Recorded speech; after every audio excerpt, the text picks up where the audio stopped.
மாதம் 25,000 ரூபாய் சம்பளம் கொடுக்க முடியும். ஒரே மாதத்தில் 18,000 பேருக்கு வேலை கொடுக்க முடியும் என்றால் 60 மாதங்கள் 5 ஆண்டுகள் இவர்கள் ஆட்சியில இருந்திருக்கிறாங்க.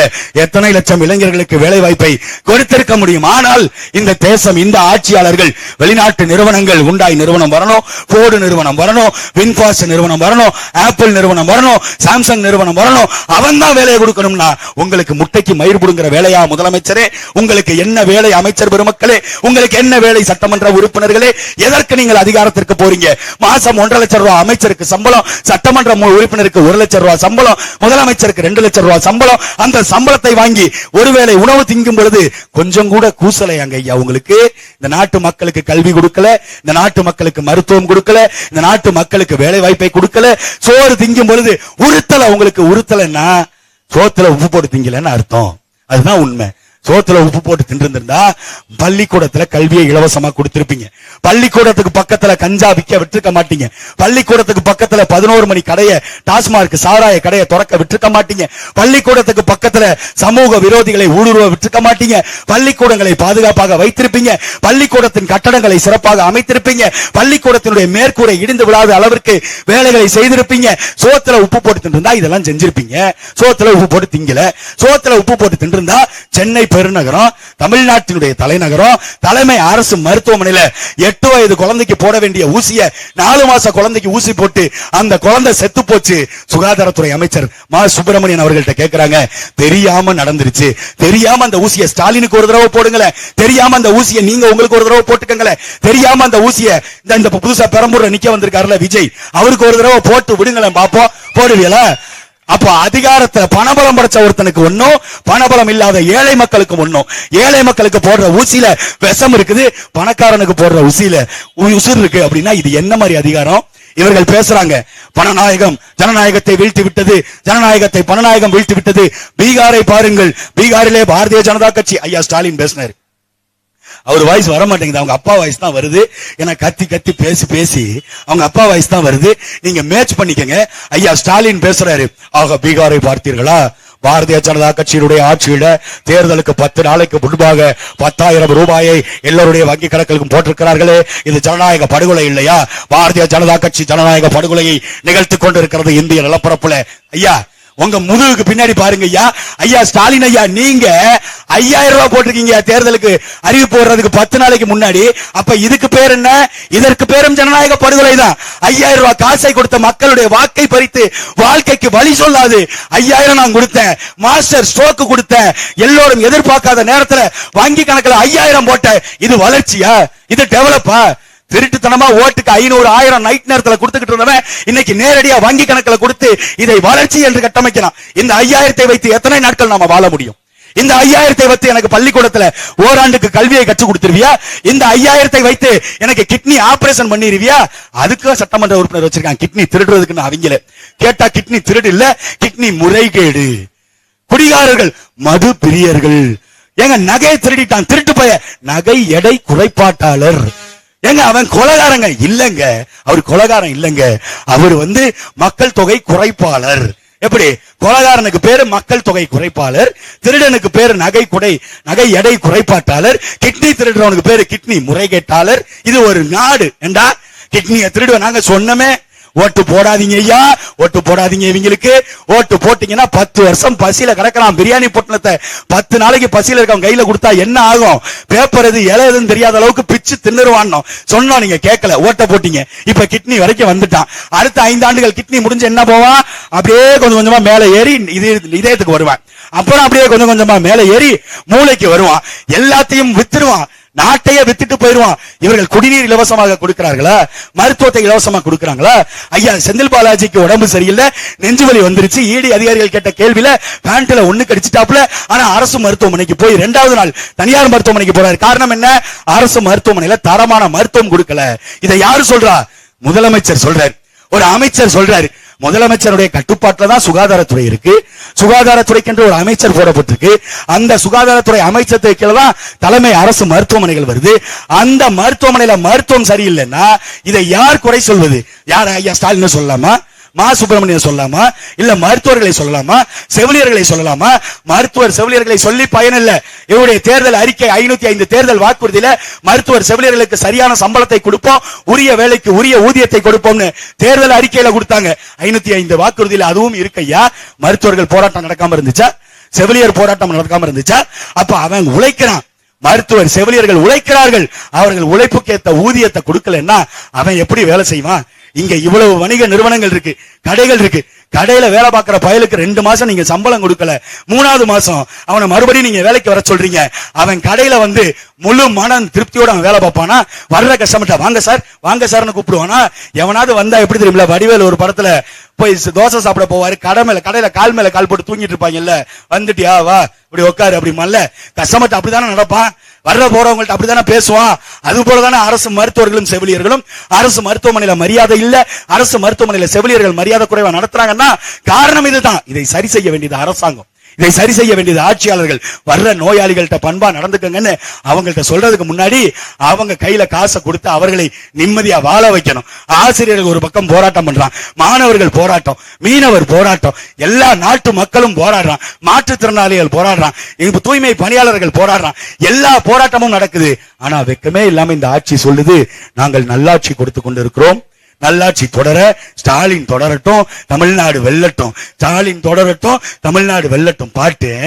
பாட்டா போடுறிய பாட்டு, ஸ்டாலின் தொடரட்டும் தமிழ்நாடு வெல்லட்டும் ஐயா, ஸ்டாலின் தொடரட்டும், தாய்மார்கள் தாலி அறுக்கட்டும், ஸ்டாலின் தொடரட்டும், ஆத்து மணல திருடட்டும், ஸ்டாலின் தொடரட்டும், கனிம வளத்தை திருடட்டும், ஸ்டாலின் தொடரட்டும், மருத்துவமனையை இழுத்து மூடட்டும், ஸ்டாலின் தொடரட்டும், அரசு பள்ளிக்கூடங்களை இழுத்து மூடட்டும், ஸ்டாலின் தொடரட்டும், மக்களுக்கு வாக்கி அரிசி போடட்டும், ஸ்டாலின் தொடரட்டும், தமிழ்நாட்டை கூறு போட்டு விற்கட்டும், ஸ்டாலின் தொடரட்டும், நாட்டு மக்களை ஏமாத்தட்டும். இப்படி வேணா பாட்டு போடுங்க, அதுதான் ஆக சிறந்தது, பொருத்தமாக இந்த அரசாங்கத்திற்கு இருக்கும். இந்த அரசாங்கம் சொல்ல வாக்குறுதியில் ஏதாவது ஒன்றை செய்திருக்கிறார்களா கேட்டா சொல்லுவாங்க நாங்க சொன்னதை இல்ல, சொல்லாததையும் செய்வோம். எப்படி சொல்லாததை செய்வீங்க? கனிம வளங்களை சொல்லாததை திருடுவார்கள், ஆற்று மணலை திருடுவார்கள், மரத்தை வெட்டி வீழ்த்துவார்கள். ஆனால் எங்கள் தலைவன் வீரப்பனை பார்த்து, எங்கள் அண்ணன் வீரப்பனை பார்த்து சந்தன கடத்தல் வீரப்பன் நேத்தோர்த்தன் கேட்டிருக்கான். எங்க அக்கா வித்யாராணி வீரப்பன் ஓட்டு கேட்க போகும்போது பெரியாரை இழிவாக பேசிவிட்டீர்களே, உங்களுக்கு எப்படி மனசாட்சி வருது, எங்களுக்கு எப்படி நீங்க ஓட்டு கேட்க வர்றீங்க அப்படின்னு. அதே பெரியாரின் வழி வந்தவர்கள், அதே பெரியாரினுடைய பேரன்கள், பெரியாரினுடைய வழித்தோன்றல்கள் சொல்ற இந்த திமுக அதிமுக கட்சிகள் எங்கள் சந்தன கடத்தல் வீரப்பனை சந்தன கடத்தல் காரன் என்று பதிவு செய்தீர்களா? பரதேசிகளே, உங்கள் ஆட்சியில, உங்கள் ஐயா ஸ்டாலின் ஆட்சியில 6 வயது குழந்தையிலிருந்து 65 முதியவர் வரை பாதுகாப்பற்ற சூழ்நிலையில இந்த தமிழ்நாடு இருக்கு. ஆனால் எங்கள் சியான் வீரப்பன் இருக்கும் பொழுது அந்த பகுதிகளில் ஒரு பெண் பிள்ளையை அதிகாரிகள் தொற்றுப்பானா, தொட விட்டுப்பானா? அவ்வளவு பாதுகாப்பு கொடுத்தவன்டா எங்கள் ஐயா வீரப்பன். உங்கள் பெரியாரு 73 வயசுல 25 பெண்ணை கல்யாணம் பண்ணவர்றா. என் அண்ணன் வீரப்ப கட்டின பொண்டாட்டிய கட்டினதோட காட்டுக்குள்ள போனாலும் வேற எந்த பெண்ணையும் ஏறெடுத்து பார்க்காதவன்டா எங்க தலைவன் வீரப்ப. அவரை சந்தன கடத்தல்காரன் என்று பதிவு செய்திருக்கிறீர்களா பரதேசியர்களா? அவர் வெட்டினாரு, வாங்கி தின்னவன் யாரா? நீங்க தானடா இந்த ஆட்சி அதிகாரத்துல இருந்தவங்க தானடா. காவல்துறைக்கு தெரியாம, சுங்கத்துறைக்கு தெரியாம எப்படிடா யானை தந்தங்கள் வெட்டி கடத்தப்பட்டுச்சு, எப்படிடா மரங்கள் வெட்டி, சந்தன மரங்கள் வெட்டி வெளிநாட்டுக்கு அனுப்பப்பட்டுச்சு? எல்லாத்துக்கும் காரணம் இந்த அயோக்கிய பயலுக. ஆனால் பழின்னு வரும் பொழுது தமிழர்கள் மீது போட்டுட்டு தப்பிச்சு போயிருவான். இப்ப இலவசங்கள் அறிவிக்கணும், நான் 2000 ரூபாய் கொடுக்குறேங்க, ஏற்கனவே 1000 ரூபாய் கொடுத்துக்கிட்டு இருந்தேன், இப்ப 2000 ரூபாய் கொடுக்குறேன். இங்கிட்டு எடப்பாடி பழனிசாமி நாங்கள் வந்தால் நாங்களும் 2000 கொடுப்போம். இன்னும் புதுசா 10ஆம் மாசு அவரு நான் 2500 கொடுப்பேன். எங்க இருந்து கொடுப்ப? நீயே எளிய மனிதர், 250 கோடி உச்சத்தை விட்டுட்டு நடுத்தருக்கு நிக்கிற, பொண்டாட்டி பிள்ளையெல்லாம் விட்டுட்டு நிக்கிற. அரசியலுக்கு வந்தா பொண்டாட்டி பிள்ளையெல்லாம் விட்டுட்டு வரணும் உனக்கு யாரா சொன்னது? எனக்கு தாண்டா இருக்கு பொண்டாட்டி பிள்ளைய, எல்லாரும் தாண்டா கல்யாணம் பண்ணி வாழ்றோம். என் பிள்ளை மீது எனக்கு அக்கறை இருக்கிறதுனால தாண்டா, என் பொண்டாட்டி மேல எனக்கு அக்கறை இருக்கிறதுனால தாண்டா இந்த நிலத்திற்கும் வளத்திற்கும் உரிமைக்கும் போராடி களத்துல நிக்கிறோம். பொண்டாட்டி புள்ள பாசம் எதுவும் இல்லைன்னா சன்னியாசியா போடா, காசி ராமேஸ்வரம் எங்கயா போடா, போய் பிச்சை எடுத்து போடா. பரதேசி நிக்கிறாரா இங்க நான் உச்சத்தை விட்டுட்டு வந்திருக்கேன். உச்சத்தை விட்டுட்டு எங்க எதுல போறீங்க? தனி விமானத்துல எல்லாத்தையும் துறந்த நீங்கள் தனி விமானத்தை திறந்துட்டு எங்க அண்ணன் மாதிரி வண்டியில, கார்ல இல்ல, இங்க எங்க எளிய மக்கள்கிட்ட இந்த மாதிரி ஒவ்வொரு பகுதியா வாக்கு கேட்பியா? நீ உன்னால இந்த மக்கள்கிட்ட நிக்க முடியுமா? உச்சி வெயில்ல 12 மணி 1 மணிக்கு 1 மணி நேரம் நின்று நாங்க பேசுறோம்டா. நீ மக்கள் பிரச்சனைக்கு ஒரு 10 நிமிஷம் உச்சி வெயில நின்று பேசுவியா?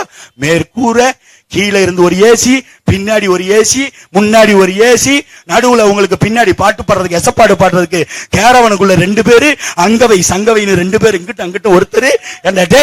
நீங்கெல்லாம் அரசியல் பேசுற அரசியல். நீங்க ஒரு தலைவனை பாருங்க. இதுக்கு முன்னாடி அம்மையார் ஜெயலலிதா, ஐயா கலைஞர் கருணாநிதி, இப்படி எண்ணற்ற தலைவர்கள் இருந்தாங்க. அவங்க 2 தொகுதியில போட்டி போட்டாங்க. எதுக்கு? ஒரு தொகுதியில தோத்தாலும் இன்னொரு தொகுதியில நின்னுக்கலாம். அப்படி அந்த அரசியல் எங்க தெரியுமா உடைஞ்சது? ஒரு தலைவன், எங்க தலைவன் பிரபாகரனை பார்த்துட்டு வந்து தமிழ் தேசிய அரசியலை தமிழ்நாட்டில் முன்னெடுத்து அதை மறுபடி இந்த நிலப்பரப்பில் பேசி பேசி அண்ணன் சீமான் அவர்கள் பேசிய பிறகுதான் அம்மையார் ஜெயலலிதாவும் ஐயா கருணாநிதியும் ஒரே தொகுதியில போட்டி போட ஆரம்பிச்சாங்க. அதுக்கு முன்னாடி வரைக்கும் 2 தொகுதியில போட்டி போட்டுக்கிட்டு இருந்தவங்க 2011க்கு அப்புறம் நடந்த தேர்தலில் பாருங்க, எந்த தலைவரும் 2 தொகுதியில போட்டியிட மாட்டாங்க. நான் மோடியோ ராகுல் காந்தியோ சொல்லல, அவங்க எல்லாம் தலைவர் பட்டியலே கிடையாது. அதனால அவங்க எல்லாம் சேர்க்காதீங்க. தமிழ்நாட்டில் நான் சொல்றேன், தமிழ்நாட்டில் இருக்கிற தலைவர்கள் யாரும் நிக்கல. இப்ப இவர் வந்து 2 தொகுதியில நான் நிக்க போறேன். ஏன் 2 தொகுதியில நிக்கிறீங்க? மக்கள் ஆப்படிச்சுட்டான்னா அசிங்கமா போயிடும். ஏன்னா மக்கள்கிட்ட சொல்லிட்டான்ல, எனக்கு 1 கோடி ரசிகர்கள் இருக்கிறான், 2 கோடி ரசிகர் இருக்கான். அங்க பாரு, போற இடத்துல எல்லாம் கூட்டம் கொடுத்துட்டே. ஆட்டுக்குட்டி அலமேல்னு ஒரு படம்டா. அந்த ஆட்டுக்குட்டி அலமேலு படத்துல நடிச்ச அந்த ஆட்டுக்குட்டி இருக்குதுல்ல, அந்த ஆட்டுக்குட்டியை பார்க்க லட்சக்கணக்காக மக்கள் கூடினாங்கடா. இந்த ஆடுதான் நடிச்சுதா, இந்த ஆடுதான் கேமராக்கு முன்னாடி ஆடிச்சா அப்படின்னு பாக்குறதுக்கு. அப்படி இந்த பைத்தியம் தான் நடிச்சுதா, இந்த பைத்தியம் தான் நல்லா டான்ஸ் ஆடிச்சா, இந்த பைத்தியம் தான் சென்டிமெண்ட் காட்சிகளை நடிச்சுதான்னு பாக்குறதுக்கு மக்கள் கூடுவான். மக்கள் பிரச்சனை குறித்து நீ என்ன பேசுவ? நாட்டுல நீர் பொருளாதாரம் பேசுவியா? கனிம வளம் சுரண்டல் பேசுவியா? ஆத்து மணல் சுரண்டல் பத்தி பேசுவியா? மாணவர்களுடைய எதிர்காலம் குறித்து பேசுவியா? மீனவர்களுடைய எதிர்காலம் குறித்து பேசுவியா? எது குறித்து உங்களுக்கு சிந்தனை இருக்கு? இளைஞர்களுக்கு வேலை வாய்ப்பை கொடுப்பேன். அவர் ஒரு அறிக்கை வெளியிடுறார், இளைஞர்களுக்கு வேலை வாய்ப்பை கொடுப்பேன். எப்படி கொடுப்ப? அரசு துறை நிறுவனங்கள்ல இருக்கிற வேலை வாய்ப்புகளை எல்லா இடங்களையும் பூர்த்தி செய்வேன். எவ்வளவு பாக்கி இருக்குன்னு தெரியுமா உனக்கு? 1,00,000 வேலை பணியிடங்கள் தான் காலியா இருக்கு. மீதி அரசு துறை புதியதாக தொழிற்சாலைகளை உருவாக்கணும், வேலை வாய்ப்புகளை உருவாக்கணும். அதுக்கு என்னடா திட்டம் வச்சிருக்க? அதுக்கு எந்த திட்டமும் இல்லைங்க. அதை பத்தி எனக்கு தெரியாது. சரி, வேற எதுக்கு? மக்களுடைய தூய்மை பணியாளர் போராட்டத்துக்கு வருவியா? வெள்ளம் வந்துச்சுன்னா போராட்டத்துக்கு வருவியா? அதெல்லாம் வர மாட்டேன். நான் பனையூர்ல இருப்பேன், நீங்க எல்லாரும் கிளம்பி இங்க வந்துருங்க.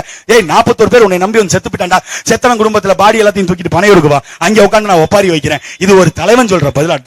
பாதிக்கப்பட்டவன் வீட்டுக்கு போக முடியலடா உன்னால, நீ அப்படி நிக்கிறவன். அவன் என்ன சொன்னாங்க? திமுகவினுடைய சதி செயல், தீய சக்தி திமுக செந்தில் பாலாஜி சேர்ந்ததுதான் 41 பேர் மரணத்துக்கு காரணம். 41 பேரை திமுக காரங்க கொண்டான்ல, திமுக காரனா பழி வாங்கணும் இல்ல? உனக்கு உண்மையிலுமே அந்த நோக்கம் சிந்தனை இருக்குல்ல? அப்ப நீ என்ன பண்ணிருக்கணும்? எங்க உன்னை அடிச்சானோ, எங்க மக்கள் பாதிக்கப்பட்டிருக்காங்களோ அந்த தொகுதியில போய் நீ போட்டி போட்டிருக்கணும். கரூருக்கும் பெரம்பூருக்கும் ஏதாவது சம்பந்தம் இருக்குதா? இல்ல நாகப்பட்டினத்துக்கும் பெரம்பூருக்கும் ஏதாவது சம்பந்தம் இருக்குதா? சம்பந்தமே இல்லாம பெரம்பூர்ல வந்து நிக்கிற, சம்பந்தமே இல்லாம நான் போய் திருச்சி கிழக்குல வந்து நிக்கிற. நீ வாடி, திருச்சி என் ஊர் தான், போய் நான் வெளுப்பேன். 21ஆம் தேதி முழுக்க உனக்குன்னே ஒதுக்கி திருச்சி கிழக்குல வச்சு வெளுப்பேன். அந்த மாதிரி இந்த பெரம்பூர் தொகுதியை தெருவா வருவோம். யார் நீ? எதற்காக இந்த மண்ணை மக்களை ஆளணும்னு நினைக்கிற? மக்கள் பிரச்சனை குறித்து பேச முடியாது. என்னை முதலமைச்சராக தேர்ந்தெடுங்கள், அப்புறம் நான் நாட்டு மக்கள்கிட்ட வந்து பிரச்சனையை பத்தி கேட்கிறேன். எனக்கு என்ன பிரச்சனைன்னு தெரியாம நீ அதிகாரத்துக்கு வரணும்னு நினைக்கிறேன்னா நீ நாளைக்கு எப்படி நீ என்னை மதிப்ப? இன்னைக்கு நீ உன் கட்சியில வேட்பாளர்கள் போட்டுக்கவன் பேர பாரு, பட்டியல் எடுத்து படிங்க. ரவுடி பைய, கஞ்சா கடத்தினவன், பாலியல் குற்றச்சாட்டு வழக்குல ஈடுபட்டவன், இப்படி 80க்கும் மேற்பட்ட வேட்பாளர்கள். அதே வாங்க, திமுக அதிமுக எல்லா வேட்பாளர் பட்டியலையும் எடுங்க. இங்க நாம் தமிழர் கட்சியோட வேட்பாளர் பட்டியலையும் எடுங்க. பாருங்க, யாருக்காவது ஒருத்தருக்கு குற்ற பின்னணி இருக்குன்னு நீங்க நிரூபிச்சிருங்க. நாங்கள் இந்த அரசியல் பேசுறதை விட்டுறோம். அப்படி யாராவது ஒருத்தரை நிரூபிக்க முடியுமா?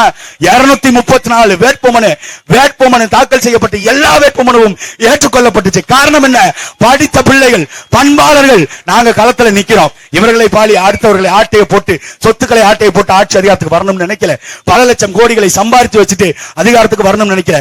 எளிய பிள்ளைகள், உங்களிடத்திலிருந்து வந்தவர்கள். உங்களுடைய கஷ்டம் என்னங்கிறது எங்களுக்கு தெரியும். இங்கு சாலை வசதி என்ன இருக்கு, குடிநீர் வசதி என்ன இருக்கு, சுகாதார வசதி என்ன இருக்கு, கழிப்பிட வசதி என்ன இருக்குது, இருப்பிட வசதி, வீடுகள் என்ன வசதியில இருக்குது, இதெல்லாம் தெரிந்த பிள்ளைகள், நாளும் தெரிஞ்ச பிள்ளைகள். நாங்க களத்துல வந்து நிக்கிறோம். எங்களுக்கு வாக்கு செலுத்தாது நீங்கள் மறுபடியும் இலவசங்கள் கொடுக்கின்ற, இலவச அறிவிப்புகள் கொடுக்கின்ற இந்த கட்சிகளுக்கு வாக்களித்தால் எப்படி உங்கள் வாழ்க்கை சிறக்கும்?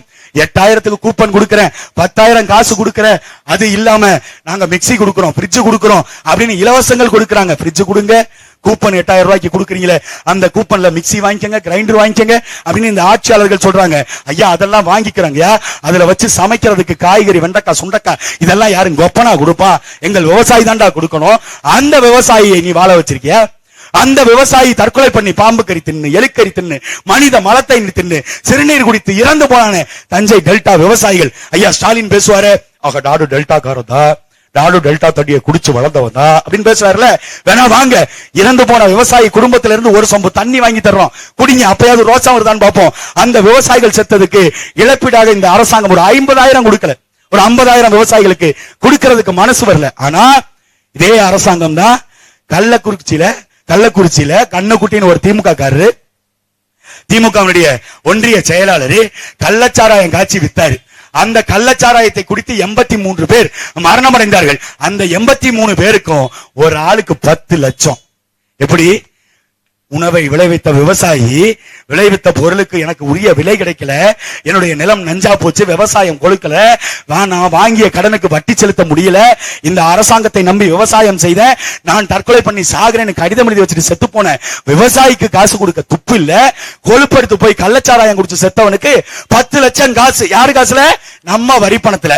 குடிக்கிறவங்க இருக்காங்கல்ல, குடிக்கிறவங்களுக்கு சலுகை கொடுப்பதற்கு, குடிக்கிறவங்களுக்கு நிவாரணம் கொடுப்பதற்கு குடிக்காத மக்கள் நாம கொடுக்கிற வரி பணத்துல இருந்து எடுத்து அவனுக்கு காசு கொடுக்கிறான். இதே சிவகாசியில ஒரு குழந்தை, ஒரு பள்ளி மாணவனை படிக்க வைக்க காசு இல்லாம பெத்த தாயி பீடி சுத்தி, வெடிமருந்து சுத்தி, அதுல வர்ற காசை வச்சு தான் பிள்ளைல படிக்க வைக்கிறதுக்கு வேலை செஞ்சது.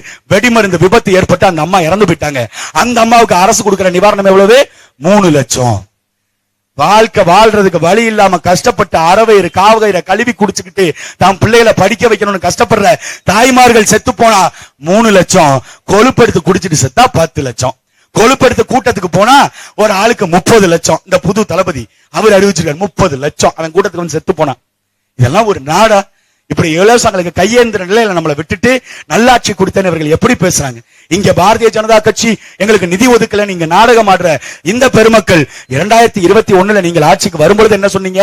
பாஜக காசு கொடுக்காது, பாஜக தென் மாநிலத்தை வஞ்சிக்கிறது, வடக்கு வாழ்கிறது, தெற்கு தேய்கிறது என்று அண்ணா சொன்னதை போல இன்னமும் வடக்கு வாழ்ந்து கொண்டிருக்கிறது.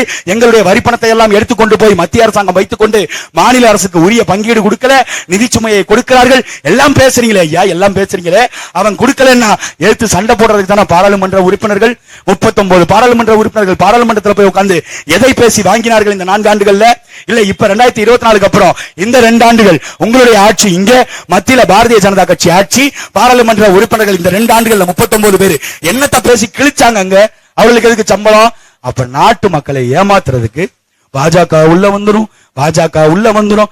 நீங்க திமுக செய்த சாதனைகளை கேட்டு ஓட்டு கேட்கலாம், அதிமுக ஆட்சியில சாதனைகள் செய்ததை வச்சு நீங்க ஓட்டு கேட்கலாம். ஆனா பாஜக உள்ள வந்துரும் அடுத்தவன் வந்துருவான்னு காட்டுறீங்களே. இந்த பாரதிய ஜனதா கட்சியை தமிழ்நாட்டுக்குள்ள முதல்ல காலூன விட்டது யாரு? இந்த ஐயா கலைஞர் கருணாநிதி தானே. இஸ்லாமிய நண்பர்கள், இஸ்லாமிய உறவினர்கள் கைது செய்யப்படும் பொழுது, கோயம்புத்தூர் குண்டுவெடிப்பு வழக்கிலே கைது செய்யப்படும் பொழுது நான் என்ன பண்றது, கைது செய்யப்படுற எல்லாருமே இஸ்லாமியர்களாக இருக்கிறாங்க அப்படின்னு இதே ஐயா கருணாநிதி தானே அமைதியாக இருந்தாரு. வாஜ்பாயை ரைட் மேன் இந்த ராங் பார்ட்டி என்று கொண்டாடியது யாரு? இந்த ஐயா கலைஞர் கருணாநிதி தானே. RSS தீகா போன்ற சமூக இயக்கம் தானே பேசியது யாரு? இந்த ஐயா கலைஞர் கருணாநிதி தானே. பாபர் மசூதி இடிப்பு தீர்ப்பு இப்ப வந்த பொழுது இதே கருணாநிதி மகன் ஐயா ஸ்டாலின் அவர்கள் ஒரு வார்த்தை கண்டித்து பேசியதுண்டா?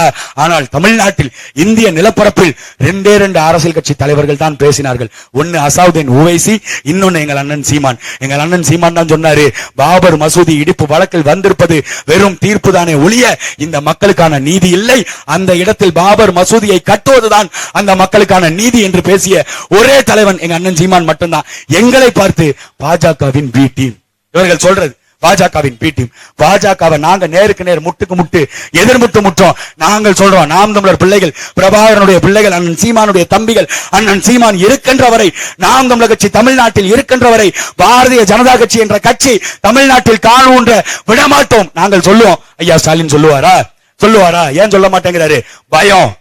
ஏதாவது எழுத்து பேசினா செந்தில் பாலாஜிக்கு நடந்தது நாளைக்கு ஐயா ஸ்டாலினுக்கு நடக்கும். எழுத்து பேசினா செந்தில் பாலாஜிக்கு நடந்தது நாளைக்கு உதயநிதி ஸ்டாலினுக்கு நடக்கும். ஒருவேளை நாளைக்கு இருக்கிற அமைச்சர் பெருமக்கள் எல்லாரையும் தூக்கி சிறையில வச்சுட்டா என்ன பண்றது?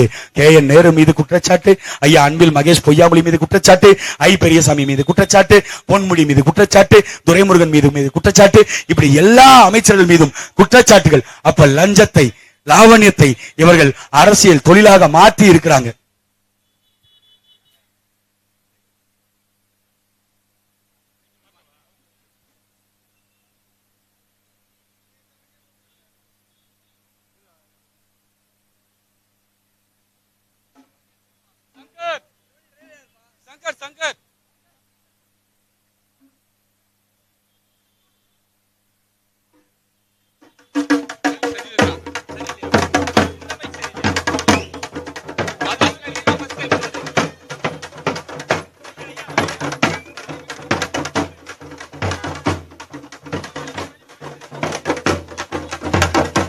அவ்வளோ.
தமிழ்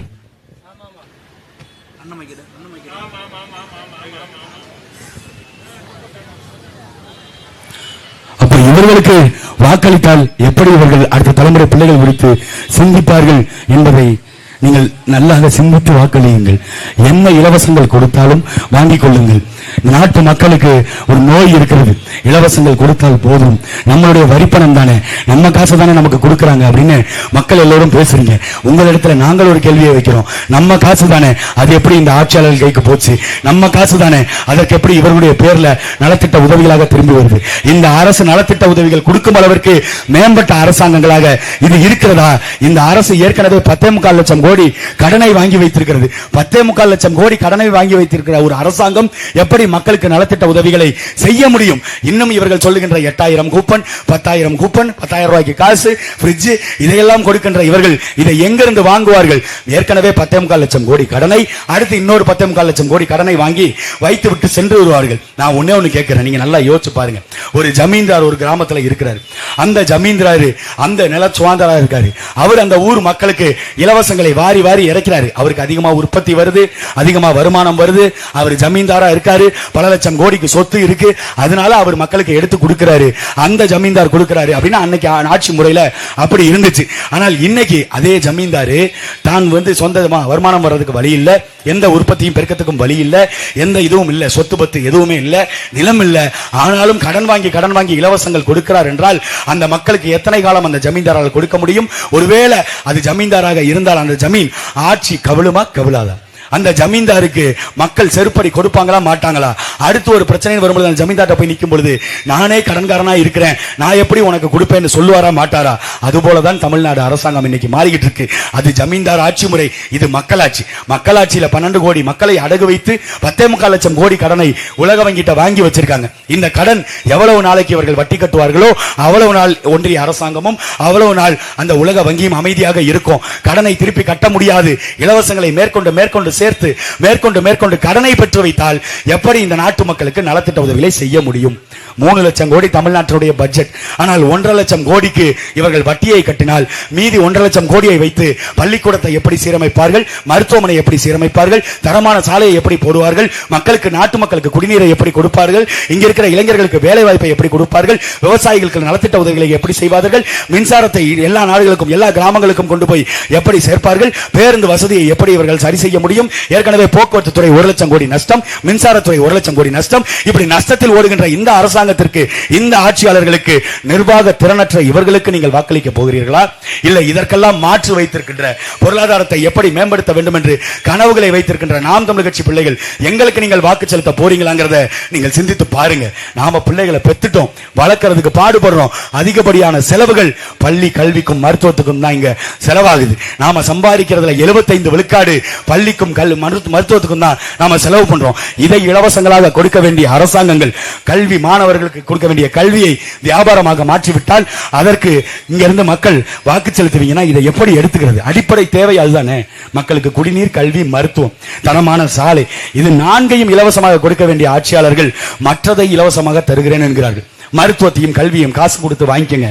காசு இருக்கிறவனுக்கு ஒரு மருத்துவம், காசு இல்லாதவனுக்கு ஒரு மருத்துவம். காசு இருக்கிறவனுக்கு ஒரு கல்வி, காசு இல்லாதவனுக்கு ஒரு கல்வி. காசு இருக்கிறவனுக்கு நல்ல தூய குடிநீர், காசு இல்லாதவனுக்கு சென்னை மெட்ரோ வாட்டர். அந்த மெட்ரோ வாட்டர் ஐயா ஸ்டாலின் 2 நாள் குடிப்பாரா? உதயநிதி ஸ்டாலின் வீட்டில் 2 நாள் அந்த வாட்டரை பயன்படுத்துவார்களா? லாரியில வேணா சொல்லுங்க, நாங்களே கொண்டு இறக்குறோம். அதை பயன்படுத்துவார்களா? அவர்களால் பயன்படுத்த முடியுமா? அது சுகாதாரமற்ற குடிநீர் அப்படின்னு அவங்களே சொல்லுவாங்க. ஆனால் நமக்கு அந்த குடிநீரை தான் திணிக்கிறார்கள். இதை மாற்றணும்ல. எத்தனை ஆண்டு காலத்துக்கு சூரியனுக்கு போட்டேன், எத்தனை ஆண்டு காலத்துக்கு நாங்கள் ரெட்டலைக்கு போட்டோம். ரெட்டலைக்கு போட்டீங்க, உதய சூரியனுக்கு போட்டீங்க, கடைசியில் அவங்க உங்களுக்கு மொட்டையை போட்டு ஆட்டையை போட்டு போயிட்டாங்களே, அது குறித்து உங்களுக்கு ஏன் இந்த பார்வை வரல? அப்போ படித்தவர்கள், பண்பாளர்கள், அடுத்த தலைமுறை பிள்ளைகள் குறித்து சிந்திக்கக்கூடியவர்கள் ஒரு நொடி சிந்திங்க. தேர்தல் நாள் ஏப்ரல் 23 வாக்ககத்துக்குள்ள உள்ள போகும் பொழுது எந்த தலைவர் என்ன மாதிரியே கொள்கைகளை முன்வைக்கிறார்கள், எந்த கட்சி எந்த கொள்கைகளை முன்னிறுத்துகிறது, என்ன தேர்தல் வாக்குறுதிகளை முன்வைக்கிறார்கள் என்று எடுத்து பாருங்க. இலவசங்கள் இல்லாது என் நாட்டு மக்களை நல்ல தன்மானமிக்க தமிழர்களாக வாழ வைக்கிறதுக்கான திட்டத்தை நாங்கள் தான் முன்வைக்கிறோம். இவர்கள் சொல்லுவாங்க, நாங்க ரேஷன் கடையில் இலவசமா அரிசி கொடுப்போம், பருப்பு கொடுப்போம், மிக்சி கொடுப்போம், ஆடு கொடுப்போம், மாடு கொடுப்போம், நாங்க இலவச வேட்டி சேலை கொடுக்கிறோம். இலவச வேட்டி சேலையை ஐயா ஸ்டாலின் வீட்டுக்கு கொடுப்பீர்களா? இலவச வேட்டி சேலையை எடப்பாடி வீட்டுக்கு கொடுப்பீர்களா? இலவச வேட்டி சேலையை அமைச்சர் பெருமக்களுடைய வீட்டுக்கு கொடுப்பீர்களா? அவர்கள் ரேஷன் கடையில் கொடுக்கிற அரிசியை ஒருவேளை அவர்கள் சமைத்து சாப்பிடுவாங்களா? ஒரு நாளைக்கு ஒருவேளை அந்த உணவை அவர்களால் சாப்பிட முடியுமா? அப்ப எதிலுமே தரம் இல்ல, எதையுமே இவர்கள் சரி செய்யலன்னா இவர்களுக்கு தான் நாங்க ஓட்டுன்னு நினைச்சீங்கன்னா ஒன்னு சொல்றோம், நீங்க தப்பா எடுத்துக்கிட்டாலும் பரவாயில்ல, நீங்க அவர்களுக்கு தான் வாக்களிக்கணும்னு முடிவு பண்றீங்கன்னா உங்க வீட்டு பிள்ளைகள், அது எங்களுக்கு உங்க வீட்டுல அது வேற சண்டைக்கு வந்துருவாங்க. என் வீட்டு பிள்ளை நீ சாவ சொல்றியான்னு, அது நான் தானாவே செத்துறோம். திமுக அதிமுக ஓட்டு போட்டீங்கன்னா அது தானாவே அழிஞ்சு போயிடும். ஆனால் உங்கள் வீட்டு பிள்ளைகள் எங்களுக்கு, நீங்க அவங்களுக்கு தான் ஓட்டு போடணும்னு முடிவு பண்ணிட்டா கொஞ்சம் வாக்கியரிசியை வாங்கி கொடுத்துட்டு போயிருங்க.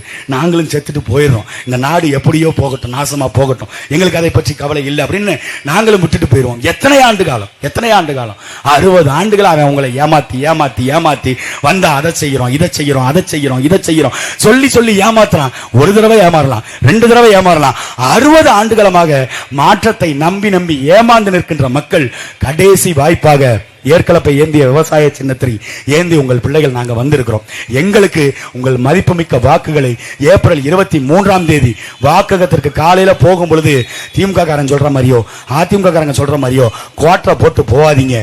காலையில நல்ல உணவாக இயற்கை உணவாக எடுத்துக்கொண்டு உணவை உட்கொண்டு உள்ள அந்த வாக்கு செலுத்துற எந்திரத்துக்கிட்ட போங்க. கண்ணை மூடி ஒரு நொடி யோசிச்சு பாருங்க. காலையில நம்ம சாப்பிட்டு வந்தோமே, அந்த விவசாயி இன்னைக்கு வாழணும், அந்த விவசாயி உயிரோட இருக்கணும். இன்னும் நம்மளுடைய அடுத்த தலைமுறை பிள்ளைகளுக்கு அவன் விவசாயம் செய்து உற்பத்தி செய்து போடணும் அப்படின்னு அந்த நன்றி கடனுக்காக இந்த விவசாய சின்னத்தில் உங்கள் வாக்குகளை செலுத்துங்கள். வாக்குகளை செலுத்திட்டு வெளியில வாங்க. இப்ப நான் திமுக காரங்களை திட்டும் போதோ அதிமுக காரங்களை திட்டும் பொழுதோ இல்ல உங்களுடைய அன்பு தளபதி உங்களுடைய பாச அண்ணன் உங்கள் தளபதி விஜயை திட்டும் பொழுது உங்களுக்கு கோபம் வருதா? எல்லா கோபத்தையும் சேர்த்து வை. என்னை அடிக்கணும்னு தோணுதா? என்னை குத்தணும்னு தோணுதா? என்னை அடிக்கணும் குத்தணும்னு தோணுதுன்னா அந்த வெறியை ஏத்தி வச்சுக்க. ஏப்ரல் 23 உள்ள போ வாக்ககத்துக்குள்ள. என் முகத்தை பாரு, எங்க அண்ணன் சீமான் முகத்தை பாரு. எங்க மேல உனக்கு கோவம், டேய் என் கட்சி தலைவனையாடா அப்படி பேசுன, உன்னை குத்துறா அப்படின்னு இந்த விவசாயில குத்திட்டு போயிரு. அதுல மட்டும் குத்திட்டு போயிரு. எங்களுக்கு நாங்க பாத்துக்கிறோம். மத்தத என்ன குத்துறதா நினைச்சுக்க, எங்க அண்ணன் சீமான குத்துறதா நினைச்சுக்க. இந்த சின்னத்துல குத்து எங்க அண்ணன் முகம் தான் இதுல இருக்கு, வேற யாரும் முகமும் இல்ல, எங்க அண்ணன் முகம் தான் இருக்கு. உனக்கு கோவம் வருதா? குத்து. இந்த நாட்டுல எதுவுமே சரியில்லை, உனக்கு கோபம் அப்ப வரணும். என் தாய்மார்களுக்கு 1000 ரூபாய் இலவசை கொடுத்து விட்டு இலவச காசுக்கு ஸ்டாலின் காசு என்று பெயர் வைத்தார்கள். கோபம் வரல உங்களுக்கு. எங்கள் தாய்மார்களுக்கு இலவச பேருந்து கொடுத்துட்டு ஓசி பஸ் என்று பேசினார்கள், உங்களுக்கு கோபம் வரல. எங்கள் பிள்ளைகளுக்கு 1000 ரூபாய் பெண்களுக்கு கல்லூரிக்கு பணம் கொடுத்து விட்டு செல்போன் வாங்கி பேச சொன்னார்கள், உங்களுக்கு கோபம் வரல. இப்படி எதற்குமே கோபப்படாத நீங்கள், ஆற்று மணல் கொள்ளை போகும் பொழுது கோபப்படாத நீங்கள், கனிம வளம் கொள்ளைப்பட போகும்போது கோபப்படாத நீங்கள், இந்த ஒரு முறை கோபப்படுங்க. எப்பயாவது ஒரு முறை கோபப்படுங்க. அந்த கோபத்தை ஏப்ரல் 23ஆம் தேதி கோபப்பட்டு வாக்களித்துக்குள்ள உள்ள போய் விவசாய சின்னத்தில் வாக்களித்து எங்களை வெற்றி பெற செய்யுங்கள். திருவிக நகர் சட்டமன்ற தொகுதியில் போட்டியிடக்கூடிய எங்கள் அண்ணன் பொறியாளர் ஜெகதீஷ் சந்தர் அவர்களுக்கும், பெரம்பூர் தொகுதியில் போட்டியிடக்கூடிய எங்கள் அண்ணன் முதுநிலை சமூக பணி அண்ணன் வெற்றி தமிழன் அவர்களுக்கும் ஏற்கலப்பை ஏந்திய விவசாய சின்னத்தில் வாக்களித்து வெற்றி பெற செய்யுங்கள். கட்டாயம் மாற்றத்தை உங்களிடத்திலிருந்து தொடங்குங்கள். மாற்றத்திற்கான விதை இந்த பெரம்பூரில் இருந்து கிளம்பட்டும், புரட்சி பெரம்பூரில் வெடிக்கட்டும். மேதகு தலைவர் பிரபாகரின் பேரை உலகம் முழுக்க உறக்க சொல்லட்டும். பிரபாகரன் பேரை பெயரை சொல்லி மீசையை முறுக்கு, திராவிடத்தை ஒழிப்பதுதான் நமது இலக்கு. தமிழ் தேசியம் வெல்வதே நமக்கு நல்லது. நன்றி, வணக்கம். நாம் தமிழர், நாமே தமிழர்.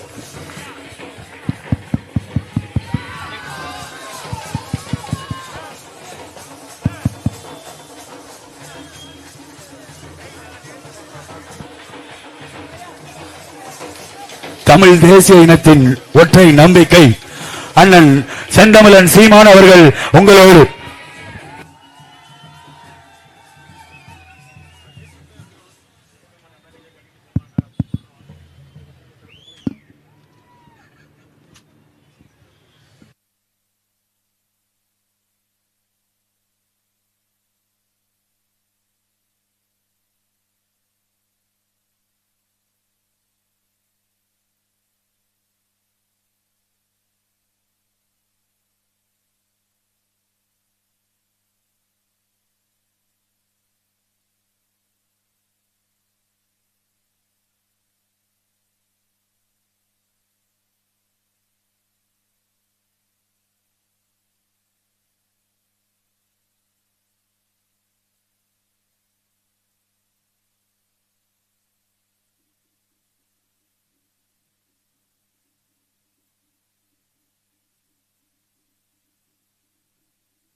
எங்களின்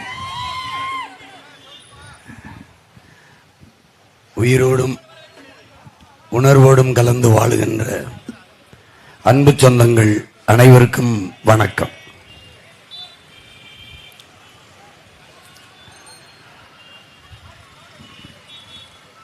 நாம்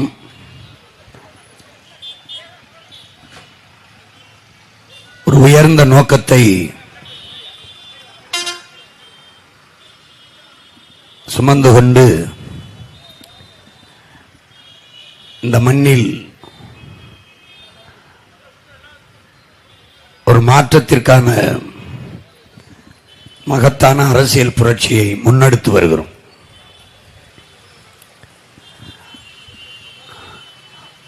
உலகெங்கிலும் உள்ள நாடுகளில்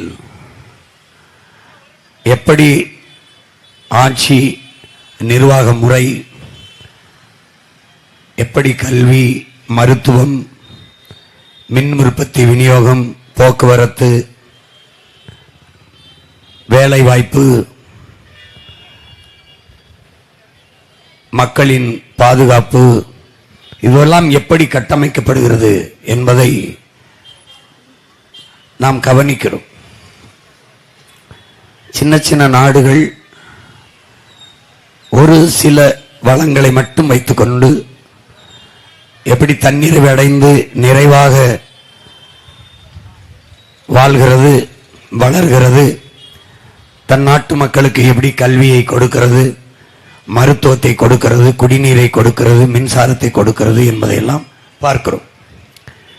மற்ற நாடுகளின் சாலை கட்டமைப்பு, போக்குவரத்து கட்டமைப்பு எப்படி இருக்கிறது என்பதை பார்க்கிறோம். ஆனால் ஏன் நம்முடைய நாட்டில் அதுபோல ஒரு ஆட்சி முறை, ஒரு நிர்வாகம் ஏன் இவ்வளவு காலமாக அது உருவாகவில்லை? ஆனால் இந்த நாட்டை ஆளுகிற தலைவர்கள் எல்லாம் அந்த நாடுகளுக்கு சென்று வருகிறார்கள். அந்நிய முதலீடை ஈர்க்கிறோம் என்கிற பெயரில் இதில் எல்லா நாடுகளுக்கும் பயணம் செய்கிறார்கள். பிரதமரிலிருந்து நாட்டின் முதல்வர்களிலிருந்து எல்லாருமே எல்லா நாடுகளையும் சுற்றி பார்க்கிறார்கள். அங்கெல்லாம் மழைநீர், கழிவு நீரை எப்படி வெளியேற்றுகிறார்கள், அங்கெல்லாம் இந்த குப்பைகளை, திடக்கழிவை எப்படி மேலாண்மை செய்கிறார்கள், அங்கெல்லாம் சாலைகள் எவ்வளவு தூய்மையாக பராமரிக்கப்படுகிறது. ஒரு சின்ன சின்ன நாடுகள் எல்லாம் நம் நாட்டு இளைஞர்களுக்கு எப்படி வேலை கொடுக்கிறது, சோலைவனமாக இருக்கிற நம் நாட்டில் இருந்து அரபு நாடு பாலைவனத்திற்கு பல்லாயிரக்கணக்கான லட்சக்கணக்கான இளைஞர்கள் வேலைக்கு செல்ல வேண்டிய நிலைமை ஏன் வருகிறது? ஏன் வருகிறது? இப்ப இந்த மாநிலத்திலேயே, நம்முடைய மாநிலத்திலேயே 1.5 கோடி வட இந்தியன் வந்து வேலை செய்கிற அளவிற்கு வேலை வாய்ப்பு இருக்கும் போது அப்ப வேலையற்ற நிலை ஏன் வருகிறது? ஏன் வருகிறது? வேலை இல்லை. சரி, அப்ப 1.5 கோடி வட இந்திய இளைஞன், வட இந்தியர்கள் இங்கே வருகிறார்களே, அவர்களுக்கு எப்படி வேலை இருக்கிறது? எப்படி? இவன் நுட்பமாக நம்மை உழைப்பில் இருந்து வெளியேற்றுகிறார்கள், உழைக்காமல் இருக்க பழக்குகிறார்கள். 1000, 500, 2000, 5000, 10,000 தருகிறோம், இலவசமாக பொருட்கள் தருகிறோம், அரிசி தருகிறோம், பருப்பு தருகிறோம், வாக்குக்கு பணம் தருகிறோம். எந்த வேலை செய்தாலும் இழிவு என்று கற்பிக்கிறார்கள். தேநீர் கடையா இழிவு, கம்பி கட்டுவதா இழிவு, கொத்தனார் வேலையா இழிவு, ஆடு மாடு மேய்ப்பதா ஐயோ அவமானம், வேளாண்மை செய்வதா அது படிக்காதவன் செய்வது. இப்படி எந்த வேலையும் செய்வது இழிவு என்று கற்பித்து கற்பித்து உழைப்பை விட்டு வெளியேற்றுகிறார்கள்.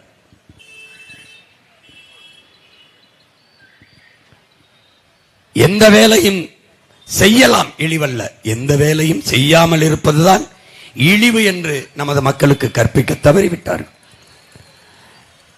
அதனால் எல்லா வளங்கள் இருந்தும், அளப்பெரிய ஆற்றல், மனித ஆற்றல் எல்லாம் இருந்தும் நம் நாடு ஏழ்மை வறுமையில் இருக்கிறது என்றால் காரணம் அதுதான். இவ்வளவு வளங்கள் இருந்தும், இவ்வளவு வருவாய் பெருக்கம், வரி வருவாய் பெருக்கம் இருந்தும், எல்லாம் இருந்தும் 28 விழுக்காடு மக்கள் இரவு உணவில்லாமல் உறங்கச் செல்கிறார்கள் என்றால், பல கோடிக்கணக்கான பச்சிளங்குழந்தைகள் பசியோடு உறங்கச் செல்கிறார்கள் என்றால் என்னவாக இருக்கும்? பல கோடிக்கணக்கான இளைஞர்கள் படித்துவிட்டு வேலையின்றி அலைகிறார்கள் என்றால் அதற்கு காரணம் என்னவாக இருக்கும்? நீர்வளம் இருக்கிறது, கடல் இருக்கிறது, மலை இருக்கிறது, காடு இருக்கிறது, நிலவளம் இருக்கிறது, எல்லாம் இருக்கிறது. பிறகு ஏன் பஞ்சம் இருக்கிறது? ஏன் பசி இருக்கிறது நாட்டில்? அதற்கு காரணம் என் அன்பு சொந்தங்களே, என் தம்பி தங்கைகளே, ஊழல் லஞ்சம் தான். ஊழல் லஞ்சமே நிர்வாகமானால் அந்த நாட்டில் பசி பஞ்சம் தவிர, வேலையின்மை ஏழ்மை வறுமையை தவிர வேற எதுவும் மிஞ்சாது. எல்லாம் வருவாய் இருக்கிறது. இப்ப இப்படி கேளுங்க, இப்படி கேளுங்க, சரக்கு மற்றும் சேவை வரி. இந்த சரக்கு மற்றும் சேவை வரியில் நாடெங்கிலும் நாடெங்கிலும் இத்தனை மாநிலங்களில் 29 மாநிலம் இருக்கு, 8 ஒன்றிய பிரதேசம் இருக்கு. இந்த எல்லா நிலங்களில் இருந்தும் வருகிற இந்த சரக்கு மற்றும் சேவை வரி ஜிஎஸ்டியால் வருகிற வருவாய் பெருக்கம் எவ்வளவு? யார் சொல்லுவாத? யார் சொல்லுவார்? எவ்வளவு வருவாய் வருகிறது? அந்த வருவாய் என்னவாக மக்களுக்கு நலத்திட்டமாக திரும்பி போகிறது? ஏதாவது ஒன்றுமில்லை. இங்கிருந்து போன பாராளுமன்ற உறுப்பினரும் கேட்கறதும் இல்லை, ஆளுகிற கட்சியும் சொல்லுவதும் இல்லை. எப்படி இது? இது போக நேரடி வரி, மறைமுக வரி, இவ்வளவு வரிகளை எடுத்துக்கொண்டு போய் அப்புறம் 196 லட்சம் கோடி இந்திய கடன், 10 லட்சம் கோடி தமிழ்நாட்டு கடன். எப்படி இது? இவர்கள் வளர்ச்சி என்று எதை காட்டுவார்கள் என்றால், இந்த நாட்டில் தனி ஒரு முதலாளியின் வளர்ச்சியை ஒட்டுமொத்த நாட்டின் வளர்ச்சி என்று காட்டுவார்கள். அதானியும் அம்பானியும் உலக பணக்காரர்களில் 3வது 4வது இடத்திலே, 5வது 6வது இடத்திலே இருக்கிறார்கள் என்று பேசுவார்கள். ஆனால் வளர்ச்சி என்று எது என்ன? முதன்மை சாலையிலே, தேசிய நெடுஞ்சாலையிலே நீங்கள் செல்கிற போது சாலை பளபளப்பாக இருக்கும், விரைந்து செல்வீர்கள். 2 புறமும் உயர்ந்த கண்ணாடி மாளிகைகள், இது மாதிரி உயர்ந்து உயர்ந்து இருக்கும் பளபளக்கும் மாளிகைகள். பார்க்கும்போது நாடு வளர்ந்து இருக்கிறது என்று தெரியும். அந்த மாளிகைக்கு பின்னாடி போனால் இடிஞ்ச குடிசையும், ஒட்டிய வயிறும், பஞ்சடைஞ்ச கண்களோடும் மக்கள் பல்லாயிரக்கணக்கில் இருப்பார்கள். இதுதான் நிலை. இவர்கள் கட்டமைக்கிற வளர்ச்சி இப்படிதான். நீங்கள் பட்டினி கிடந்து செத்து போனால் கட்டையில் எரிக்கிறதை விட்டுவிட்டு கரண்டில் எரிக்கிறது வளர்ச்சி. நான் போட்டு காட்டுறேன் பாரு, எது வளர்ச்சி. பிச்சைக்காரன் டெல்லியில ஒரு அம்மாட்ட போய் பிச்சை கேட்கிறான். அந்த அம்மா கேஷ் நகிங்குது, ஒன்லி கார்டுன்னு சொல்லுது. அவன் கதவை தட்டி கேட்கிறான், கண்ணாடி இறக்கி அந்த அம்மா சொல்லுது, காசு இல்லை, கேஷ் நகி ஒன்லி கார்டு, நோ ப்ராப்ளம் என்று ஒரு பை வச்சிருக்கான், சோல்னா பை. அதுல இருந்து ஸ்வைப் மிஷின் எடுத்து நீட்டுறான். இதுல அட்டைய இதுல தேடை விடுங்கிறான். அந்த அம்மா அப்படி கிழிச்சு விட்டு சிரிக்குது. பிச்சைக்காரன் ஸ்வைப் மிஷின் வச்சு பிச்சை எடுக்கிறத வளர்ச்சின்னு காட்டுது. நாம கனவு காண்ற வளர்ச்சி எது? பிச்சைக்காரனே இல்லாத ஒரு நாட்டை உருவாக்கணும்னு நினைக்கிறோம். ரெண்டுக்கு எங்க இருக்கு பாருங்க. நாடு அடிமைப்பட்டு கிடக்கும் போது விடுதலைக்கு போராடிய பகத்சிங் சொல்றான், பாலுக்கு அழாத குழந்தை, கல்விக்கு ஏங்காத மாணவன், வேலைக்கு அலையாத இளைஞன், இதுதான் என் கனவு இந்தியான்றான். விடுதலை பெற்ற அவன் இறந்து ரொம்ப நாளுக்கு அப்புறம் தான் விடுதலை வந்துச்சு. விடுதலை அடைஞ்சு 80 ஆண்டுகள் ஆயிடுச்சு. 100 ஆண்டத்தோட நெருங்கி கொண்டிருக்கோம். ஆனாலும் இந்த முழக்கத்திற்கான தேவை அப்படியே இருக்கு. ஒவ்வொரு நாட்டு, தமிழ்நாட்டில் மட்டும் பல லட்சக்கணக்கான, தமிழ்நாடு தேர்வாணையத்தில் மட்டும் தேர்வு எழுதி வேலைக்காக காத்திருக்க இளைஞர்கள் 70 லட்சம் பேர். வேலை இல்லாத இளைஞர்களுக்கு ஊக்கத்தொகை 4000 கொடுக்கிறோம், 2000 கொடுக்கிறோம், 3000 கொடுக்கிறோம். அட பைத்தியக்காரா, அந்த காசை வச்சு அவனுக்கு நிலையான வருவாய் கிடைக்கிறதுக்கு வேலை வாய்ப்பை ஏற்படுத்தி கொடுக்கணும். அதுதான் வளர்ச்சி, அதுதான் ஆட்சி. அப்படிப்பட்ட ஆட்சியை சிந்திக்கிற தலைவர்களை நாம் தேர்வு செய்வதில்லை. நம்மை இலவசங்களையும் வெற்று அறிவிப்புகளை கொடுத்து ஏமாற்றுகிற ஆட்சியாளர்களை தொடர்ந்து தேர்வு செய்கிறோம். அதான் பிரச்சனை.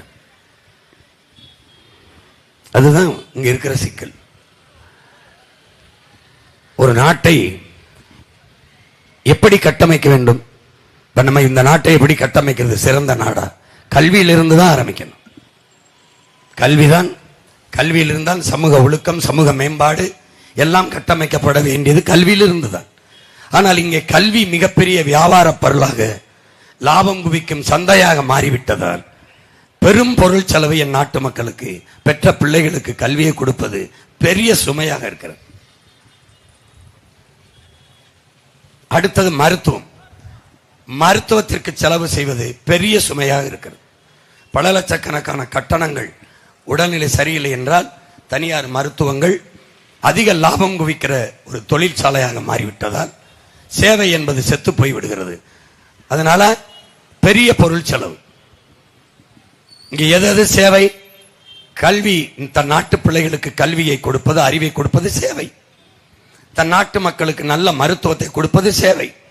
தன் நாட்டு மக்களுக்கு நல்ல குடிநீரை கொடுப்பது சேவை. தன் நாட்டு மக்களுக்கு தடையற்ற மின்சாரத்தை உற்பத்தி செய்து கொடுக்க வேண்டியது சேவை. அது அரசின் பொறுப்பு. பயணிக்க நல்ல பாதையும் நல்ல போக்குவரத்தும் கொடுக்க வேண்டியது அரசின் கடமை, சேவை. ஆனால் இது எல்லாம் தனியாருடைய லாப தேவைக்கு ஒதுக்கியாச்சு. கல்வி தனியாரிடம், மருத்துவம் தனியாரிடம், போக்குவரத்து தனியாரிடம், மருத்துவமனை எல்லாம், தண்ணீர் விநியோகம் தனியார். அப்போலோ, கின்லே, மினரல் என்று அக்கோஃபனா இந்த முதலாளிகள். மின் உற்பத்தி தனியாரிடம் இருந்து இவர்கள் வாங்கி நமக்கு கொடுப்பார்கள். எல்லாம் தனியார் முதலாளி கிட்ட இருக்கு. அரசு கிட்ட என்ன இருக்கு? டாஸ்மார்க் மட்டும் இருக்கு. சாராய கடையை மட்டும் அரசு நடத்தும். எப்படிப்பட்ட அரசை கட்டமைக்கிறோம்? மக்களை குடிக்க வச்சு கொல்லுற அரசை, நாட்டை சீர்கெடுக்கிற அரசை, அப்படிப்பட்ட தலைமையை நம்ம தேர்வு செய்யறோம். ஒரு தடவை இரு தடவை இல்லை, தொடர்ந்து பலமுறை தேர்வு செய்து கொண்டே இருக்கும். ஆனா எல்லாருமே சொல்றோம் சரியில்லை, ஆட்சி சரியில்லை, இதை மாத்தணுங்கிறோம். இப்ப யார் அவங்களுக்கு வாக்கு செலுத்துறது? எல்லா இடங்களிலும் பிரச்சனை. என் முன்னாடி நிக்கிற என் சொந்தங்கள் இல்லை, என் பேச்சை கேட்கிற யாராவது உங்களுக்கு எந்த பிரச்சனையுமே இல்லை என்று சொல்லுங்க. இந்த நாட்டில் வாழுகிறதுக்கு எந்த பிரச்சனையும் இல்லை, எந்த பிரச்சனையும் இல்லை என்று சொல்ல முடியுமா? குடிக்க நீர் சரியாக கிடைக்கிறதா? தடையற்ற மின்சாரம் கிடைக்கிறதா? பிள்ளைகளுக்கு நல்ல கல்வி கிடைக்கிறதா? படித்தால் வேலை கிடைக்கிறதா? ஏதாவது சொல்லுங்கள். ஏதாவது. எல்லாருமே வீதியில் நின்று போராடுகிறார்கள். வீதியில் நிற்பவன் கொலைகாரனோ, திருடனோ, கொள்ளைக்காரனோ அல்ல. அறிவை கற்பிக்கிற ஆசிரியன், உயிரை காக்கிற மருத்துவன், போக்குவரத்து தொழிலாளர், உலகத்திற்கு உணவளிக்கிற உழவர் குடிமகன், துப்புரவு பணியாளன், செவிலியர்கள், மீனவர்கள் எல்லாரும் வீதியில் நிற்கிறான், போராடுறான்.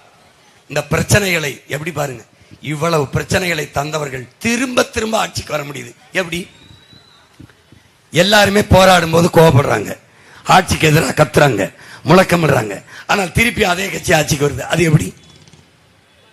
அப்ப எந்த இடத்தில் சிக்கல் இருக்கு, பிரச்சனை இருக்குன்னா பிரச்சனை நம்ம கிட்ட இருக்கு. அதைத்தான் ஆபிரகாம் லிங்கன் சொல்றான், ஒரு ஆட்சியாளன் தவறான ஆட்சியை செய்தால், அநீதியான ஆட்சியை செய்தால், கொடுமையான ஆட்சியை செய்தால் ஆட்சியாளன் மட்டும் பொறுப்பல்ல, அது அவன் குற்றம் மட்டுமல்ல, அவனை அந்த ஆட்சியில் அமரச் செய்த மக்கள் தான் குற்றவாளிகள், அவர்களும் பொறுப்புங்கிறான். அப்ப இந்த நாட்டில் இருக்கிற எல்லா பிரச்சனைகளுக்கும் நாமும் ஒரு காரணமாக இருக்கிறோம். ஏனால் பிரச்சனைகளை தந்தவர்களுக்கே திரும்ப திரும்ப வாக்கை செலுத்தி நாம் வெல்ல வைப்பதுதான் பெரிய குற்றம், சமூக குற்றம், தேச துரோக குற்றம். அது வருங்கால பிள்ளைகளின் வாழ்க்கையை எவ்வளவு தூரம் பாதிக்கிறது என்பதை என் அன்பு சொந்தங்களும் அறிவார்ந்த எனது பெற்றோர்களும் என் தம்பி தங்கைகளும் சிந்திச்சு பார்க்கணும். அப்ப இந்த தேர்தலை சாதி, மதம், சாராயம், பணம், திரை கவர்ச்சி, இதை எல்லாவற்றையும் இந்த மயக்கங்களில் இருந்து வெளியே வந்து ஆய்ந்து அறிந்து தெளிந்து எது சரியானது, என் அன்பு சொந்தங்களிடத்தில் சொல்லுவேன், எளிதானதை செய்யாதீர்கள், சரியானதை செய்யுங்கள். எது சரியானது? எது ஒன்றிலும் நீங்கள் நல்லதைத்தான் தேர்வு செய்வீர்கள், சரியானதைத்தான் தேர்வு செய்வீர்கள். உங்கள் மகனுக்கு பெண் பார்க்க போனால் நல்ல பெண், பெண்ணுக்கு மாப்பிள்ளை பார்க்க போனால் நல்ல மாப்பிள்ளை, உடை எடுக்க போனால் நல்ல உடை, நகை வாங்க போனால் நல்ல நகை, உணவு உண்ட போனால் நல்ல உணவு, எல்லாவற்றையும் நல்லது. அலைபேசியா, செல்போனா நல்லது, புதுசு, எல்லாவற்றிலும் புதிது ஒன்றை, சிறந்த ஒன்றை, நல்ல ஒன்றை தேடி தேடி தேடி தேடி தேர்வு செய்கிற என் மக்கள் 5 ஆண்டு கால எதிர்காலத்தை தீர்மானிக்கிற இந்த நாட்டையே ஒப்படைக்கிறோம். இந்த நாட்டு மக்களின் எதிர்காலத்தையே அவரிடம் ஒப்படைக்கிறோம். அது எப்படிப்பட்ட தலைவனிடத்தில் இருக்க வேண்டும் என்பதை என் அன்பு சொந்தங்கள் ஆய்ந்து அறிந்து தெளிந்து முடிவெடுக்க வேண்டும். இந்த தேர்தலிலே இவர்களை விட்டால் வேறு வழி இல்லை, இவர்களை விட்டால் வேறு வழி இல்லை என்று பேசுவதை தயவு செய்து நிறுத்துங்கள். நீங்களே வழியாக மாறுங்கள். அப்படித்தான் உங்கள் பிள்ளைகள் ஒரு வழியாக, நாங்களே பாதையை தேடாமல் நாங்களே புதிய பாதையை உருவாக்கி பயணித்து வருகிறோம் 15 ஆண்டுகளாக. அது 10 ஆண்டுகளாக இந்த தேர்தல் அரசியலிலே, தேர்தல் களத்திலே. ஏனென்றால் நமக்கு இருக்கிற வீழ்த்தப்பட்ட, ஒடுக்கப்பட்ட, உரிமை இழந்த மக்களுக்கு இருக்கிற கடைசி விடுதலை அரசியல் விடுதலை தான், வேறு வழி இல்லை. அதனால்தான் இந்த தேர்தல் களத்திலே உங்கள் பிள்ளைகள் தொடர்ந்து நிற்கிறோம். ஆனால் ஒவ்வொரு தேர்தலிலும் வளர்ந்து வளர்ந்து வளர்ந்து நிற்கிறோம். முதல் தேர்தலில் 2016 4.5 லட்சம் வாக்கு, 1.1 தான். அப்படி 1.1 4.5 லட்சம் கட்சி வாக்கை வாங்கின ஒரு கட்சி உயிரோடு இருந்ததே இல்லை. உலக வரலாற்றில், இந்திய துணைக்கண்ட வரலாற்றில், தமிழக அரசியல் வரலாற்றில் இல்லை. 1.1 வாக்கை வைத்த கட்சி வளர்ந்ததே இல்லை. சிதைந்து அழிந்திருக்கும், கட்சி கலைஞ்சிருக்கும், அல்லது ஏதாவது ஒரு கூட்டணி வச்சு கரைஞ்சிருக்கும். ஆனால் உங்கள் பிள்ளைகள் மறுபடியும் தனித்து 2019 இந்திய நாட்டை யார் ஆள்வது என்ற போட்டியிலே பங்கு பெற்றோம். 18 லட்சம், எதுவும் இல்லை. பெரிய பெரிய அமைச்சர்கள் மகனோ மந்திரி மகனோ கிடையாது, சாதாரண பிள்ளைகள். 30 லட்சம் வாக்கை இந்த எளிய பிள்ளைகளுக்கு தந்து என் மக்கள் திமுக, அதிமுகவுக்கு அடுத்து 3வது பெரிய கட்சியாக வளர்த்தார்கள். திருப்பி 24 நின்றோம். புதிதாக ஒரு சின்னத்தை தந்தார்கள். எங்கள் சின்னம் என்னவென்றே என் மக்களுக்கு தெரியாத போது மைக் சின்னத்தை கொடுத்தார்கள். கொண்டு போய் கத்தி கத்தி சேர்த்தோம். 3வது 4வது பெட்டியிலே எங்கள் சின்னம் இருந்தது. அதிலே தேடி இந்த எளிய பிள்ளைகளுக்கு 36 லட்சம் வாக்குகளை செலுத்தி தனித்த அங்கீகாரம் பெற்ற ஒரு கட்சியாக 8.5 விழுக்காடு வாக்கு சதவீதத்தை உயர்த்தியது என் மக்கள் தான். இப்போது என் சின்னத்தை தேட வேண்டிய அவசியம் இல்லை. முதல் பெட்டியிலேயே எங்களுடைய விவசாயி சின்னம் இருக்கு. முதல் பெட்டியிலே வைக்கக்கூடிய நிலைமையை தந்தது என் சொந்தங்கள் தான், என் பெற்றோர்கள் தான், என் தம்பி தங்கைகள் தான். இப்ப தேட வேண்டிய அவசியம் இல்லை. பார்த்தாலே விவசாயி அங்க இருப்பான். வாக்கு செலுத்தும் போது சாப்பிட்டு தான் போவீங்க. சாப்பாட இட்லியோ தோசையோ பொங்கலோ ஏதோ ஒன்று குனிஞ்சு பாருங்க.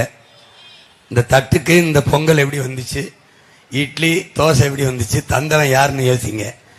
அரிசி கடையில் வாங்கணும், உளுந்து பருப்பு கடையில் வாங்கணும்னு சொல்லக்கூடாது. கடைக்கு யார் தந்தது? கடைக்கு காய்கறியை அரிசி பருப்பை யார் தந்தது? அது விவசாயி தான்.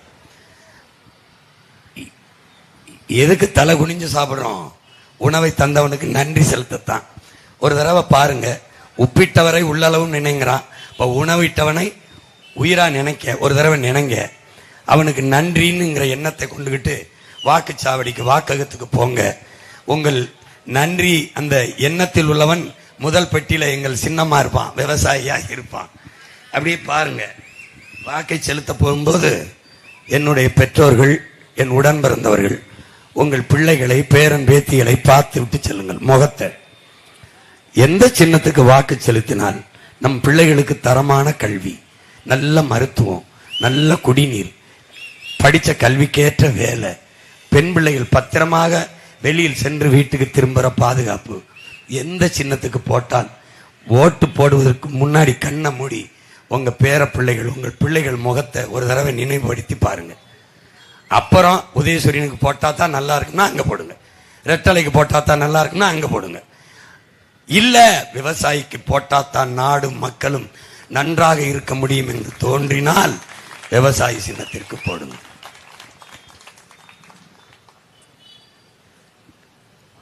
எண்ணத்தை மாற்றுங்கள், சின்னத்தையும் மாற்றுங்கள். தொடர்ந்து தொடர்ந்து உதயசூரியனுக்கு போட்டீர்கள், அவர்கள் வென்றார்கள், நீங்கள் தோற்றீர்கள். இரட்டலைக்கு போட்டீர்கள், அவர்கள் வென்றார்கள், என் மக்கள் நீங்கள் தோற்றீர்கள். கை சின்னத்திற்கு போற்றீர்கள், அவர்கள் வென்றார்கள், நீங்கள் தோற்றீர்கள். தாமரை சின்னத்திற்கு போற்றீர்கள், அவர்கள் வென்றார்கள், நீங்கள் தோற்று போனீர்கள். அதனால் என் அன்பு சொந்தங்கள், ஆராய்ந்து தெளிந்து சிந்திக்கணும்.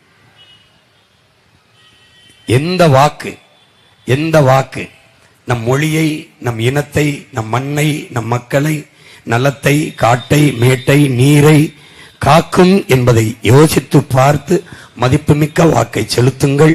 இந்த தீய ஆட்சி முறையை தீ வைத்து கொளுத்துங்கள். அதைத்தான் உங்கள் அன்பு பிள்ளை அன்போடு வேண்டுகிறேன். இங்கே பெரம்பூரிலே போட்டியிடுகிற என் ஆர்வீர் இளவன் முதுநிலை சமூகப்பணிக்கு முதுநிலை சமூகப்பணி படித்த என் தம்பி வெற்றி தமிழன் அவர்களுக்கு நீங்கள் விவசாயி சின்னத்திலே வாக்கு செலுத்தி நீங்கள் வெற்றி பெற வேண்டும், உங்களுக்கான அதிகாரத்தை நிறுவ வேண்டும் என்று அன்போடு வேண்டுகிறேன். இங்கே திருவிக்கா நகரிலே போட்டியிடுகிற என் ஆர்வீர் தம்பி, என் அன்பு தம்பி பொறியாளர் ஜெகதீஷ் சந்தர் அவர்களுக்கு விவசாயி சின்னத்திலே வாக்கை செலுத்தி நீங்கள் அவரை வெற்றி பெற செய்யுங்கள். நீங்களும் வெற்றி பெறுங்கள். மாற்றத்திற்கான எண்ணத்தை உங்களிலிருந்து தொடங்குங்கள். மாற்றத்திற்கான சின்னம் விவசாயி என்ற எண்ணத்தை எல்லோருக்கும் கடத்துங்கள். இந்த வாய்ப்பு ஒன்றுதான் நமக்கு வரலாறு தந்திருக்கிறது. இது ஒன்றுதான் அரிய வாய்ப்பு. இதில் இருந்துதான் இந்த நாட்டின் அடுத்த 5 ஆண்டு கால எதிர்காலம் தீர்மானிக்கப்பட போகிறது. உங்கள் ஒற்றை விரலில் தான் இந்த மாற்றத்தை உருவாக்கப் போகிறீர்கள் என்ற புரிதலோடு வாக்ககத்துக்கு செல்லுங்கள். புரட்சி என்பது ஒரு தலைகீழ் மாற்றம் என்பது சொல்லல்ல, செயல். மாற்றுவோம். இது மாற்றத்திற்கான எளிய மக்களின் புரட்சி எப்போதும் வெல்லும். நம் வெற்றி அதை சொல்லும். நம் இலக்கு ஒன்றுதான், இனத்தின் விடுதலை.